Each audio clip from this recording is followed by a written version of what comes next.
Welcome everyone to the Linux Foundation Energy Technical Steering Committee with our monthly update, quickly showing the antitrust policy because there could be competitors now in the meeting. We want to show you this.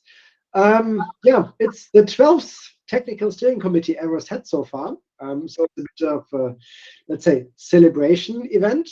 End of year, we're also giving an annual summary. So quick to the agenda, quickly, what's EVerest? If you're watching the recording, you can jump over this. There should be jump marks under the video. So what's new? What's next? And yeah, let's dive into this. So what's EVerest? We are part of the Linux Foundation Energy, which is a big open source project collaboration organized by the Linux Foundation, all about deep decarbonization of the electric power grid.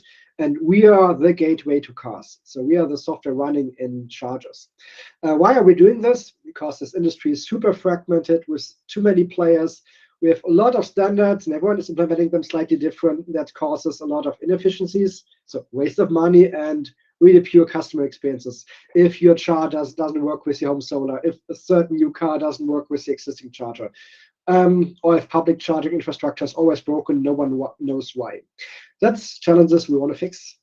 So EVerest runs in a charge point, controls a lot of devices around, and is internally highly modularized. So we have a 2D drag and drop editor for our configuration files. You can build many different charging setups out of this. You can also add new modules, but let's say all the core things are already included. So what we can do is connecting you to home solar, to other consumption devices, to local chargers, to cars, to cloud and payment APIs in the web, human interfaces, and price forecast and other interfaces of the electric grid. And for each of those links, we have at least a standard implemented, and there's way more to come. We're also happy to get contributions here. So if we have so many standards, why are we not just inventing new standard? Because we think that wouldn't solve the problem. If you're inventing new standard, you just have more standards afterwards. What we need is a common implementation. And that's what EVerest is all about. So there is also a quick advertisement block, the Pionix BelayBox. So this is a reference design for getting you started with software testing.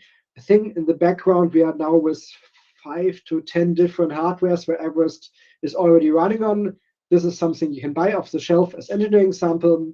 Beside that, we're working with Phytech, Texas Instruments, ChargeByte, and more, and happy to invite everyone here to get this also running on your charger hardware.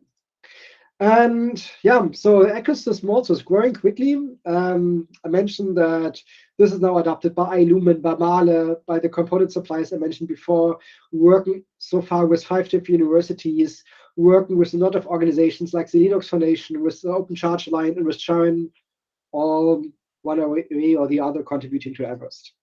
And Sharon and Castle Kit is new to this chart. So what's new? To quickly give you a recap what happened the last weeks. First of all, the BelayBox is now officially released as open source on GitHub. This was thanks to Cornelius and others.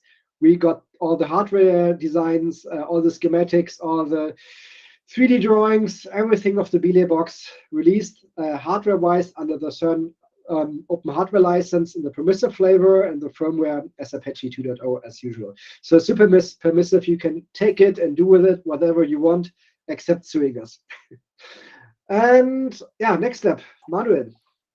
Yeah, on the documentation side, we have one big step already, have had one big step in the last month, but now the quick start guide will be online in a second version starting tomorrow. So early Christmas present. And also to say that we are preparing some additional documentation regarding developer use cases. So everything or what you can do with EVerest, implement EVerest on a hardware or develop new modules. We will go into that in additional how-tos which are in preparation and hopefully will be there in January then. What you can see tomorrow also is a new introduction at everest.github.io. It's our big documentation where we will show what the framework does, have some top-level documentation there, And what will also follow in January there on github.io is how do you develop modules? We will go into detail there, not just top-level documentation for that. So show you what can you do if you want to develop two modules which connect to each other and talk via MQTT. So lots of stuff coming also in January then. Yeah, thanks. I think in total, we also try to summarize what happened over the course of the year. Let me quickly walk through this. So we have OCPP 1.6 included, all the JSON version, including all optional profiles and security white papers and whatsoever implemented, except plug and charge, which is what we're working on right now. You have the basic energy management included, also from OCPP. There's more to come. We have the PWM charging. We have ISO 158-2 AC and DC charging, even bidirectional, if cars allow. We have the Slack protocol. We have Sunspec Modbus. We have AutoCharge as part of OCPP. We have a really nice MQTT API also for connecting to our user interface. We have all the underlying software architecture of our module framework. The line is missing here. We have JavaScript and Python support next to C++ for writing modules. JavaScript and Python is super nice for prototyping things or for writing, let's say, test modules, which are testing other blocks in these diagrams. And yeah, we also have support for out-of-tree modules, so we can mix closed source and open source if this is required by some applications. We had done quite a bit of documentation, especially Manuel, since he onboarded this team. The quick start guide, top-level introduction, the API and module reference. We started a webinar series, the monthly TSC update calls like this one, and many, many conference calls. And I think on testing, we also made quite a progress, like software the loop simulation is working now. You can use Node-RED for rapid prototyping, for example, test cases. And we have been on a lot of festivals. But another Christmas present, so after the BelayBox open hardware and Manuel's documentation, DC charging got merged. Kyle, you want to say something about this? Or could you? Sure. Otherwise, I will try. Oh, maybe, but I think Cornelius would be the better. He's not here today. Yeah. So I just did the merge. Okay. I didn't do anything content-wise there. Yeah, so in principle, it's full support for ISO 158-2 AC and DC. We have the DIN spec support, so for the old DC charging standard. We can do car simulation for all of those standards. We have installation monitoring device interface. We have a lot of added type support so that this can also be now reflected in the EVerest framework. We have new power meter modules implemented here. We can extract way more information from these different modules into accessible data from the outside. So in particular, we can show detailed debug information in our user interface through the API module. And we have now the keys implemented for the Slack protocol. This was, I think, for half a year in the making. Was always in a parallel branch, still public, but now it's part of mainline. And we're super happy to got this in. OCPP, Pete. Yes. So on the OCPP side, we recently merged the rework of the smart charging profile. We already had support for smart charging, but only for parts of it. And now we did a bigger rework of it. So we now support all purposes that exist in OCPP 1.6 for smart charging. So the charge point max profiles and also the TX profiles and TX default profiles and TX profiles for individual transactions. Also, all profile kinds are supported, absolute, relative, and recurring. And with smart charging, we have implemented the last optional feature profile for 1.6. So I think you already mentioned it, Marco, in the achievements slide. So now for 1.6, we support the core profile and all optional profiles. And we have also already implemented the security white paper. What's left for 1.6 right now is the plug and charge white paper.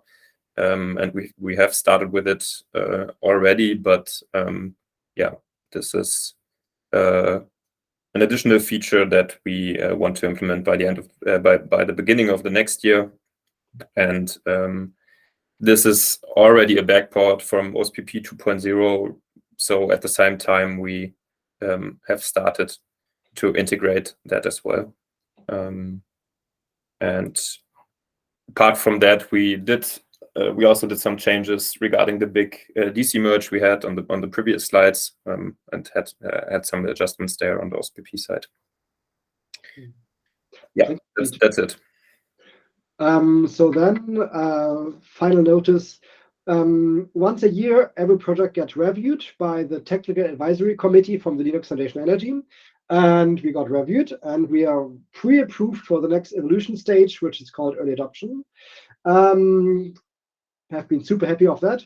Pre-approved means there's one to do left within all the requirements, and one of that is getting the OpenSSF silver badge requirements 100% covered, and there are some percent of those requirements not yet covered, and this is on automatic testing.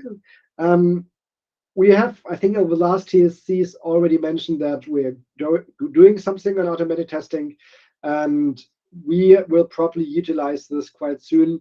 And then we have checked all the requirements for the silver badge and also for the early adoption. So early next year, we're expecting this to happen. Anyway, big present for us as well. Monthly release cadence. Kai, do you want to go through this?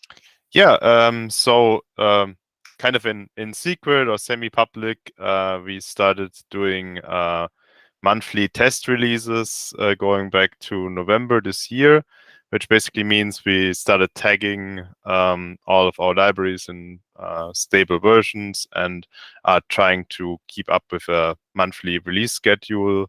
We just released the December 2022 test release under the tag you can or under the link with the following tag, and the plan here is to have monthly releases that will coincide with the monthly TSC.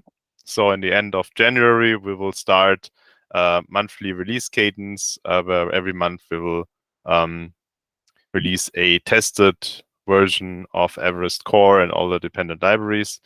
This will be at first source code releases, but the binary releases for different hardware platforms, for example, the BelayBox, and like other Yocto and maybe Docker-based releases, will come soon after. For versioning scheme, we decided that most of our libraries will use some form of semantic versioning, and the distributions of EVerest modules, they will use date-based versioning, like the tag you see up there, the 2022.12 for the month of December, and the .1 for small bug fix that we managed to even put into this release this time. Yeah, that's it for the release schedule. Thank you. So what's next? For first of all, a lot of new releases with our new cadence upcoming. Beside that, so this is also the slide from last time, a bit small to read, but yes, we're working on the release cadence. We're working on plug and charge on OCPP 2.0. We started working on that, as Pete mentioned. The ISO 15818-20 we're working on from the last TSCs. You also should know that we're working on the new XC parser generator together with ChargeByte, which will get ready early next year, which will also be part of a fully open source ISO 15818-20 stack. Seamless, compatible with whatever we did before. So whoever wants to get into EVerest integrated, the -20 support will just come along your project automatically. We want to work on even more advanced energy management, so cross devices, and also like cross devices we already can do, but cross time, so making energy planning ahead for the next 24 hours, for example. And yeah, a lot of energy related protocols like IE 2030.5, ADR, EBUS. Let's see what next year we'll bring in detail.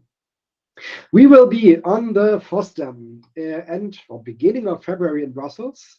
There's an energy dev room, and EVerest will be part of that. And we will have a talk about, basically how to build an entire charger based on open source and open hardware. And we just teased that we released some of this. Actually, there will be a talk about how to do it yourself. And 1 week later, we'll be in London as well on the State of Europe conference. And let's see what we'll bring there to the table. Next TSC will be 26th of January, so even before the next 2 conferences. And until then, we have a weekly development call, which is postponed for the next 2 weeks because of Christmas vacation and holiday season. But in 3 weeks from now, you can just dial into the Tuesday development calls. How to get access to the next TSC or how to this call, just subscribe to the EVerest mailing list. You will get automatically informed for all the upcoming appointments. And that's it. I will stop recording now and happy to discuss with you with your questions. Thank you.